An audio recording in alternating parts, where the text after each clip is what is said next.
एकांताचा वास ब्रह्मी ब्रह्मरस सेवू सदा.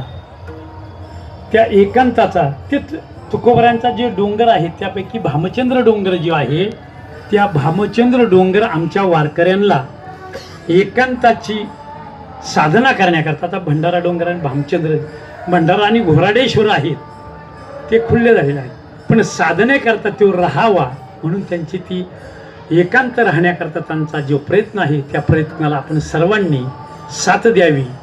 आणि त्या ठिकाणी आपण आपल्याला आता जी वारकरी जी आहेत आता इथं 4 वर्षे संस्थेत काढून एकांतामध्ये अभ्यासाला ते राहावं ही त्याच्या मागची संकल्पना आहे, धारणा आहे. आणि म्हणून आपण त्या कार्याला सहकार्य करावं अशा प्रकारचं आवाहन करतो. आणि झालेली सेवा अखंड कोटी ब्रह्मांड नायकाच्या चरणी अर्पण करून तुम्हा आम्हा सर्व संतांच्या देव समान असणाऱ्या श्रोत्यांच्या चरणी अर्पण करून प्रामुख्यानं